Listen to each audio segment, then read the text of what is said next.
5 ವರ್ಷ ನಾನೇ ಸಿಎಂ ಅಂತ ಸಿದ್ದರಾಮಯ್ಯ ಪುನರುಚ್ಚರಿಸಿದ್ದಾರೆ.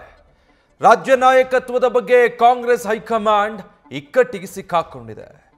ಸಿಎಂ ಸಿದ್ದರಾಮಯ್ಯ ಹೇಳಿಕೆಗೆ ಹಲವು ರಾಜ್ಯ ನಾಯಕರು ಕೂಡ ಸಹಮತ ವ್ಯಕ್ತಪಡಿಸಿದ್ದಾರೆ.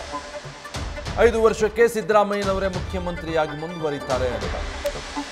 ಅವಧಿ ಪೂರ್ಣ ಸಿಎಂ ಮಾತಿನ ಬಗ್ಗೆ ಹೈಕಮಾಂಡ್ ಸೈಲೆಂಟ್ ಆಗಿದೆ. ಸಿದ್ದರಾಮಯ್ಯ ಮತ್ತೆ ಮತ್ತೆ ಈ ಹೇಳಿಕೆಯನ್ನ ಕೊಟ್ಟಾಗಲೂ ಕೂಡ ಹೈಕಮಾಂಡ್ ತುಟುಕ್ ಖುದ್ದು ಕಾಂಗ್ರೆಸ್ ಹೈಕಮಾಂಡೇ ಮೌನಕ್ಕೆ ಜಾರಿದೆ, ಏನೂ ಹೇಳ್ತಾ ಇಲ್ಲ. ಶಾಸಕರು ಸಚಿವರು ಈ ಬಗ್ಗೆ ಚರ್ಚೆ ಮಾಡ್ತಿದ್ದಾರೆ. ಸಿಎಂ ಸಿದ್ದರಾಮಯ್ಯ ಒಂದಲ್ಲ ಅಂತ ಎರಡೆರಡು ಬಾರಿ ಆ ಬಗ್ಗೆ ಪುನರುಚ್ಚರಿಸಿದ್ದಾರೆ, ಅದು ಇತ್ತೀಚೆಗೆ. ಇಷ್ಟೆಲ್ಲ ಆದರೂ ಕೂಡ ಕಾಂಗ್ರೆಸ್ ಹೈಕಮಾಂಡ್ ಇದರ ಬಗ್ಗೆ ಒಂದೇ ಒಂದು ಪ್ರತಿಕ್ರಿಯೆ ಇಲ್ಲ. ಅಥವಾ ಈ ರೀತಿ ಮಾತಾಡಬೇಡಿ ಅಂತ ಹೇಳೋದಾಗ್ಲಿ, ಅಥವಾ ಸಿಎಂ ಸಿದ್ದರಾಮಯ್ಯ ಹೇಳ್ತಾ ಇರೋದು ಸರಿ ಅಂತಾಗಲಿ ತಪ್ಪು ಅಂತಾಗಲಿ, ಏನೊಂದನ್ನು ಕಾಂಗ್ರೆಸ್ ಹೈಕಮಾಂಡ್ ಇದರ ಬಗ್ಗೆ ಮಾತಾಡ್ತಾ ಇಲ್ಲ. ಸ್ವತಃ ಹೈಕಮಾಂಡ್ ಸೈಲೆಂಟ್ ಮೋಡಿಗೆ ಹೋಗ್ಬಿಟ್ಟಿದೆ. ದೆಹಲಿಯಲ್ಲೇ ಸಿಎಂ ಸಿದ್ದರಾಮಯ್ಯ ಕೊಟ್ಟಂತಹ ಸ್ಟೇಟ್ಮೆಂಟ್, ಪೂರ್ಣ 5 ವರ್ಷದ ಅವಧಿಗೆ ನಾನೇ ಸಿಎಂ ಆಗಿ ಮುಂದುವರಿತೀನಿ ಅಂತ ಹೇಳಿದ್ರು. ಸೊ ಅವರ ಈ 5 ವರ್ಷದ ಸಿಎಂ ಹೇಳಿಕೆಗೆ ಕಾಂಗ್ರೆಸ್ ನಾಯಕರು ಸೈಲೆಂಟ್ ಆಗಿದ್ದಾರೆ. ಮತ್ತೊಂದು ಕಡೆ ಮುಖ್ಯಮಂತ್ರಿ ಸಿದ್ದರಾಮಯ್ಯಗೆ ಶಾಸಕರು ಮತ್ತು ಹಲವು ಸಚಿವರು ಕೂಡ ಬೆಂಬಲ ವ್ಯಕ್ತಪಡಿಸಿದ್ದಾರೆ. 5 ವರ್ಷ ಪೂರ್ಣಗೊಳಿಸುವಂತಹ ಉತ್ಸಾಹದಲ್ಲಿ ಸಿಎಂ ಸಿದ್ದರಾಮಯ್ಯ ಇದ್ದಾರೆ. ಮುಖ್ಯಮಂತ್ರಿ ಗಾದಿಗೆ ಇರೋದಕ್ಕೆ ಡಿ.ಕೆ. ಶಿವಕುಮಾರ್ ಪ್ರಬಲವಾಗಿ ಪಟ್ಟು ಹಿಡಿದಿದ್ದಾರೆ. ಎಲ್ಲ ಪ್ರಯತ್ನಗಳು ಆಗ್ತಾ ಇದೆ. ನನ್ನ ಕೊಡುಗೆಯನ್ನು ಪರಿಗಣಿಸಿ ನನಗೆ ಹೈಕಮಾಂಡ್ ಅವಕಾಶ ಮಾಡಿಕೊಡ್ಬೇಕು ಅನ್ನೋದು ಡಿ.ಕೆ.ಶಿಯ ಮನವಿ. ಇನ್ನು 2028ರ ಚುನಾವಣೆಯನ್ನು ಗಮನದಲ್ಲಿಟ್ಟುಕೊಂಡು ಸಿಎಂ ಸ್ಥಾನವನ್ನು ನನಗೆ ಕೊಡಬೇಕು, ಮತ್ತೊಮ್ಮೆ ರಾಜ್ಯದಲ್ಲಿ ಕಾಂಗ್ರೆಸ್ ಅಧಿಕಾರಕ್ಕೆ ತರುವಂಥ ಶತಪ್ರಯತ್ನ ಮಾಡ್ತೀನಿ, ಪಕ್ಷ ಸಂಘಟನೆ ಮಾಡಿದ್ದೀನಿ ಇದುವರೆಗೂ, ಹೀಗಾಗಿ ಇದೆಲ್ಲ ಗಮನದಲ್ಲಿಟ್ಕೊಳ್ಬೇಕು ಅಂತ. ಆದರೆ ಹೈಕಮಾಂಡ್ ಮಾತ್ರ ಸೈಲೆಂಟ್ ಆಗಿದೆ. ಸಿಎಂ ಡಿ.ಸಿ.ಎಂ ಪೈಪೋಟಿಗೆ ದೆಹಲಿಯ ನಾಯಕರೇ ತಂಡ ಹೊಡೆದಿದ್ದಾರೆ.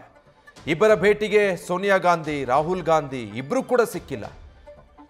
ಯಾವುದೇ ನಿರ್ಧಾರ ತೆಗೆದುಕೊಳ್ಳೋದಕ್ಕಾಗದೆ ಹೈಕಮಾಂಡ್ ಇಕ್ಕಟ್ಟಿಗೆ ಸಿಕ್ಕಾಕೊಂಡಿದೆ. ಡೀಟೇಲ್ಸ್ ಕೊಡ್ತಾರೆ ಈ ಬಗ್ಗೆ ನಮ್ಮ ಪ್ರತಿನಿಧಿ ಶಿವಕುಮಾರ್. ಈಗ ಸಿಎಂ ಡಿ.ಸಿ.ಎಂ ಈ ಹಗ್ಗ ಜಗ್ಗಾಟದ ನಡುವೆ ಶಿವಪ್ರಸಾದ್, ಕಾಂಗ್ರೆಸ್ ಹೈಕಮಾಂಡೇ ತಂಡ ಹೊಡೆದು ಬಿಡ್ತಾ ಅಂತ ಒಂದೇ ಒಂದು ಹೇಳಿಕೆ ಅಥವಾ ಸೂಚನೆ ಏನೂ ಇಲ್ಲ. ಖಂಡಿತವಾಗಿ ವಿಜಯ್, ಈಗಾಗಲೇ ಸಿಎಂ ಸ್ಥಾನದ ವಿಚಾರ ಕುರಿತಂತೆ ಸಿಎಂ ಮತ್ತೆ ಡಿಸಿಎಂ ನಡುವೆ ಪೈಪೋಟಿ ನಡೀತಾ ಇದೆ. ಈಗಾಗಲೇ ಸಿದ್ದರಾಮಯ್ಯ ಅವರು ದೆಹಲಿಯಲ್ಲೂ ಕೂಡ ಘೋಷಣೆ ಮಾಡ್ಕೊಂಡಿದ್ದಾರೆ, ನಾನೇ 5 ವರ್ಷ ಪೂರ್ಣಾವಧಿಯಾಗಿ ಸಿಎಂ ಆಗಿರ್ತೀನಿ ಅಂತಕ್ಕಂಥ ಹೇಳಿಕೆ. ಇದು ಸಾಕಷ್ಟು ಡಿ.ಕೆ. ಶಿವಕುಮಾರ್ ಅವರಿಗೆ ಒಂದು ರೀತಿ ಇಕ್ಕಟ್ಟಿನ ಪರಿಸ್ಥಿತಿಗೆ ಸಿಲುಕಿಸಿದ್ರೆ, ಹೈಕಮಾಂಡ್ ನಾಯಕರ ಭೇಟಿಗೆ ತೆರಳಿದಂತ ಡಿ.ಕೆ. ಶಿವಕುಮಾರ್ಗಾಗ್ಲಿ ಅಥವಾ ಸಿಎಂ ಸಿದ್ದರಾಮಯ್ಯ ಅವ್ರಿಗಾಗ್ಲಿ ಹೈಕಮಾಂಡ್ ನಾಯಕರು ಯಾವುದೇ ಅಪಾಯಿಂಟ್ಮೆಂಟ್ ಅನ್ನು ಕೂಡ ನೀಡಲಿಲ್ಲ. ಪ್ರಮುಖವಾಗಿ ರಾಹುಲ್ ಗಾಂಧಿ ಮತ್ತೆ ಸೋನಿಯಾ ಗಾಂಧಿ ಅವರನ್ನ ಭೇಟಿ ಮಾಡಬೇಕು ಅಂತಕ್ಕಂಥ ಲೆಕ್ಕಾಚಾರದಲ್ಲಿ ಉಭಯ ನಾಯಕರಿದ್ರು. ಈ ಇಕ್ಕಟ್ಟಿನ ಪರಿಸ್ಥಿತಿಯಲ್ಲಿ ಇಬ್ಬರು ನಾಯಕರ ಭೇಟಿ ಬೇಡ ಅಂತಕ್ಕಂಥ ನಿರ್ಧಾರಕ್ಕೆ ಹೈಕಮಾಂಡ್ ನಾಯಕರು ಬಂದಿದ್ದಾರೆ. ಇದರ ಜೊತೆಗೆ ಈಗಾಗಲೇ ಹೈಕಮಾಂಡ್ ನಾಯಕರು ಎಲ್ಲೂ ಕೂಡ ಗಟ್ಟಿಯಾಗಿ ಸಿದ್ದರಾಮಯ್ಯ ಪರವಾಗ್ಲಿ ಪೂರ್ಣಾವಧಿಗೆ ಸಿಎಂ ಸಿದ್ದರಾಮಯ್ಯ ಅವರೇ ಮುಂದುವರಿತಾರೆ ಅಂತಕ್ಕಂಥ ಹೇಳಿಕೆಯನ್ನಾಗ್ಲಿ ಅಥವಾ ನಾಯಕತ್ವ ಬದಲಾವಣೆ ವಿಚಾರ ಕುರಿತಂತೆ ಆಗ್ಲಿ ಯಾವುದೇ ಮಾತುಕತೆಯನ್ನಾಗ್ಲಿ ಯಾವುದೇ ಹೇಳಿಕೆಗಳನ್ನಾಗ್ಲಿ ನೀಡಿಲ್ಲ.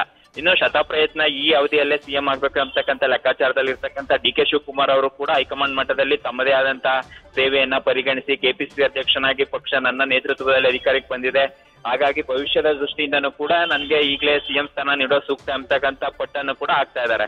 ಈ ಸಂದರ್ಭದಲ್ಲಿ ಈ ಗೊಂದಲ ಇನ್ನಷ್ಟು ಮುಂದುವರಿತಕ್ಕಂಥ ಸಾಧ್ಯತೆಯ ಜೊತೆಗೆ ಈಗಾಗಲೇ ಸಿದ್ದರಾಮಯ್ಯ ಪರವಾಗಿ ಅನೇಕ ಸಚಿವರು ಮತ್ತೆ ಶಾಸಕರುಗಳು ಕೂಡ ಸಿದ್ದರಾಮಯ್ಯ ಅವರೇ ಪೂರ್ಣ ಅವಧಿಯಾಗಿರ್ಬೇಕು ಅಂತಕ್ಕಂಥ ಹೇಳಿಕೆಗಳನ್ನ ನೀಡ್ತಾ ಇದ್ದಾರೆ. ಈ ಸಂದರ್ಭದಲ್ಲಿ ಈ ಇಬ್ಬರು ನಾಯಕರನ್ನ ಯಾವ ರೀತಿ ಕನ್ವಿನ್ಸ್ ಮಾಡ್ತಕ್ಕಂಥ ವಿಚಾರ ಕುರಿತಂತೆ ಕೂಡ ಹೈಕಮಾಂಡ್ ನಾಯಕರು ಇಕ್ಕಟ್ಟಿಗೆ ಸಿಕ್ಕಿದ್ದಾರೆ. ಆ ಕಾರಣಕ್ಕಾಗಿ ಇಬ್ಬರು ನಾಯಕರ ಭೇಟಿಗೆ ಅಪಾಯಿಂಟ್ಮೆಂಟ್ ನೀಡೋದಾಗ್ಲಿ ಅಥವಾ ನೀವೇ ಸಿಎಂ ಆಗಿ ಮುಂದುವರಿತಕ್ಕಂಥ ಹೇಳಿಕೆಗಳನ್ನು ಕೂಡ ಹೇಳದೇ ಇರತಕ್ಕಂಥ ನಿಟ್ಟಿನಲ್ಲಿ ಹೈಕಮಾಂಡ್ ಕೂಡ ಇಕ್ಕಟ್ಟಿಗೆ ಸಿಲುಕಿದೆ. ಯಥಾಸ್ಥಿತಿ ಮುಂದುವರಿಲಿ, ಸದ್ಯಕ್ಕೆ ರಾಜ್ಯಕ್ಕೆ ತಾವು ಹೋಗಿ ಅಭಿವೃದ್ಧಿ ಕಡೆ ಗಮನವನ್ನ ಹರಿಸಿ ಅಂತಕ್ಕಂಥ ಸೂಚನೆಯಷ್ಟೇ ಖರ್ಗೆ ಅವರು ನೀಡಿದ್ದು, ನಾಯಕತ್ವ ವಿಚಾರ ಕುರಿತಂತೆ ಯಾವುದೇ ಹೇಳಿಕೆಗಳು ಕೂಡ ಹೈಕಮಾಂಡ್ ನಾಯಕರುಗಳು. ಓಕೆ, ಸೊ ಈ ಇಕ್ಕಟ್ಟಿಗೆ ಹೈಕಮಾಂಡ್ ಸಿಲುಕಿರೋದ್ರಿಂದ ಏನೊಂದು ಮಾಡೋದಕ್ಕೆ ಸದ್ಯಕ್ಕೆ ಸಾಧ್ಯ ಆಗ್ತಾ ಇಲ್ಲ. ಹೈಕಮಾಂಡ್ಗೆ ಯಾರನ್ನು ಸಮಾಧಾನ ಮಾಡೋದು, ಹೇಗೆ ಸಮಾಧಾನ ಮಾಡೋದು ಅನ್ನೋದು ಗೊತ್ತಾಗ್ತಾ ಇಲ್ಲ. ಇಬ್ಬರು ನಾಯಕರ ನಡುವೆ ಈ ಹಗ್ಗ ಜಗ್ಗಾಟ ನಡೀತಾ ಇದೆ. ಯಾವ ನಿರ್ಧಾರಕ್ಕೆ ಬರೋದು ಅನ್ನೋದು ಹೈಕಮಾಂಡ್ಗೆ ತಲೆಬಿಸಿ ಆಗೋಗಿದೆ. ಸಿಎಂ ಸಿದ್ದರಾಮಯ್ಯರನ್ನ ಹೇಗೆ ಸಂತೈಸಬೇಕು, ಮತ್ತೊಂದು ಕಡೆ ಡಿ.ಕೆ. ಶಿವಕುಮಾರ್ ಕೂಡ ತಮ್ಮದೇ ವಾದ ಮುಂದಿಡ್ತಾರೆ. ಇಬ್ಬರನ್ನು ಸಮಾಧಾನ ಮಾಡೋದು ಹೇಗೆ? ಇಬ್ಬರಿಗೂ ತಮ್ಮದೇ ಆದಂತಹ ವಾದ ಇದೆ. ಇವರನ್ನು ಸುಮ್ಮನೆ ಆಗಿಸೋದು ಹೇಗೆ ಸಾಧ್ಯ? ಈ ಗೊಂದಲ ಹೈಕಮಾಂಡ್ಗೆ ಇದೆ.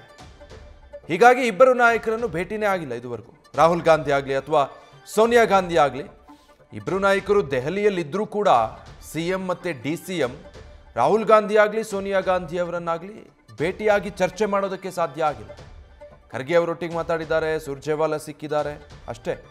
ರಾಹುಲ್ ಗಾಂಧಿ ಸೋನಿಯಾ ಗಾಂಧಿಯನ್ನು ಭೇಟಿಯಾಗಿ ಈ ಬಗ್ಗೆ ಮಾತಾಡೋದಕ್ಕೆ ಸಾಧ್ಯ ಆಗಿಲ್ಲ, ಯಾಕಂದ್ರೆ ಹೈಕಮಾಂಡ್ ಮೌನಕ್ಕೆ ಜಾರಿ. ನ್ಯೂಸ್ ಫಸ್ಟ್ ನಿರ್ಭೀತಿಯಿಂದ ನಿಮ್ಮ ಪರವಾಗಿ.